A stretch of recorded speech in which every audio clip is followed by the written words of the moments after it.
بسم اللہ الرحمن الرحیم۔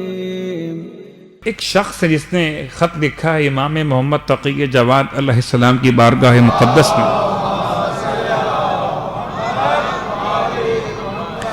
اور اتفاق سے اس نے بھی سوال کیا مولا سے کہ مولا میرا قرضہ ادا نہیں ہو پا رہا، کوئی ایسا طریقہ بتائیے کہ میرا قرضہ ادا ہو جائے۔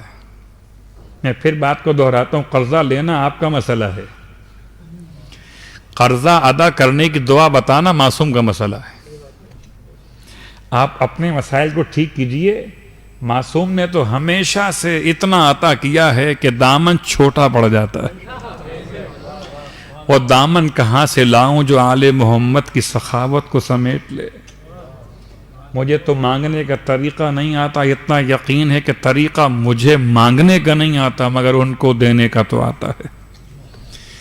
تو معصوم کی بارگاہ میں سوال کیا کہ مولا مجھ پہ قرضہ بہت ہو گیا ہے، تو قرضے کو ادا کرنے کے لیے کوئی طریقہ بتا دیجئے۔ امام علیہ السلام نے دو باتیں بیان کی، یاد رکھیے یہ دونوں باتیں اتنی آسان ہیں کہ اس میں کوئی ایسی شرط نہیں ہے جو میں سوچوں کہ کب کروں اور کب نہ کروں۔ کبھی ہوتا ہے شرائط ہوتی ہیں کہ باوضو ہونا ہے، غسل کر کے آنا ہے، کبھی شرائط ہوتی ہیں کہ انسان کو قبلہ رخ ہو کے بیٹھنا ہے، کبھی شرائط ہوتی ہیں کہ انسان کو باطہارت رہنا ہے۔ امام فرماتے ہیں ایک نمبر ایک یاد رکھو، استغفار کثرت سے کرو، تمہارے قرضے ادا ہو جائیں گے۔ انما الاعمال بالنیات کا جملہ بہت حسین ہے کہ انسان کے اعمال کا انحصار نیت پر ہے۔ آپ تسبیح پڑھنے سے پہلے نیت کرتے ہیں، تسبیح سیدہ پڑھنے سے پہلے نیت کرتے ہیں کہ صرف تسبیح شروع کر دیتے ہیں؟ نیت کرنی چاہیے۔ نیت میں تسبیح سیدہ بجا لاتا ہوں اپنے فلاں کام کے لیے، اپنے فلاں کام کے لیے، اپنے فلاں کام کے لیے، قربتاً الی اللہ۔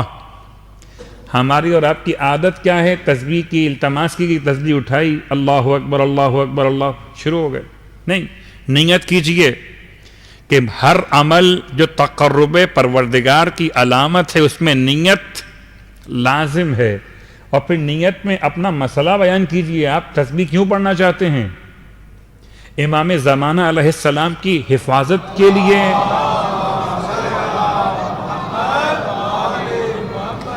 امام کی سلامتی کے لیے، امام کے دشمنوں کی تباہ و بربادی کے لیے، مومنین مومنات کے تحفظ کے لیے، اپنے مسئلے کے حل کے لیے، اپنے قرضے کے ادائیگی کے لیے تسبیح کیوں پڑھنا چاہتے ہیں؟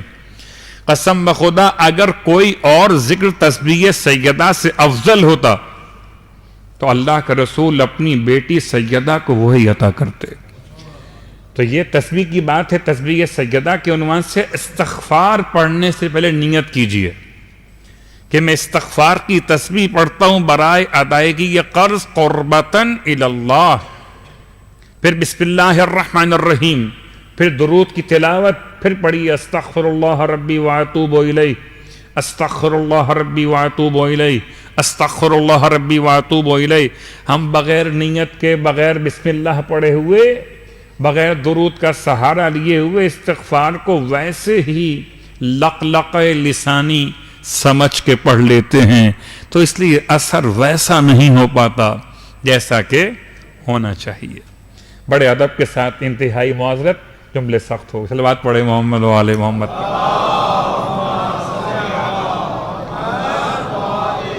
اب آئیے، امام نے ایک طریقہ بتایا کہ انسان پہ جب قرض زیادہ ہو جائیں تو اسے چاہیے استغفار بہت زیادہ پڑھے۔ لمٹ بیان نہیں کی ہے کتنا پڑھے، پر جتنی آپ کی ہمت ہو، جب تک جاگتے رہیے، پریشانی میں اس کو کچھ کہیے، اس کو کچھ سنائیے، گھر میں ڈانٹیے بچوں کو، اہلیہ کو، اس سے بہتر ہے استغفار کیجئے۔ کہ بچوں کو ڈانٹنے سے قرضہ ادا نہیں ہو جائے گا، بیوی کو جھڑکنے سے قرضہ ادا نہیں ہو جائے گا، قرضہ ادا ہوگا تو خدا کے ذکر کے برکت سے ہوگا انشاءاللہ۔ تو ادائیگی قرض کا مسئلے میں امام کی روایت کا پہلا حصہ کہ استغفار پڑھا جائے۔ پھر فرماتے ہیں اپنی زبان کو مسلسل اس طرح سے جاری رکھو کہ جتنا ہو سکے سورہ انا انزلنا کی تلاوت کیا کرو. اٹھتے بیٹھتے آفس میں کام کرتے ہوئے اگر آپ کا مسئلہ زبان کے استعمال کا نہیں ہے، آفس کے مسائل مختلف ہوتے ہیں، کبھی آپ کی زبان سے آپ کے آفس کے معاملات مرتب ہوتے ہیں، کبھی آپ کی نگاہوں سے مرتب ہوتے ہیں، کبھی آپ کے ہاتھ سے مرتب ہوتے ہیں. تو آپ کی جو جاب کی نوعیت ہے اس پہ گنجائش اگر ہے کہ آپ کچھ پڑھ سکتے ہوں اخلاقی اعتبار سے، قانونی اعتبار سے، تو آپ سورہ انا انزلنا کی تلاوت کرتے رہیے. امام محمد تقی جواد علیہ السلام کے جملے قرضہ ادا ہو جائے.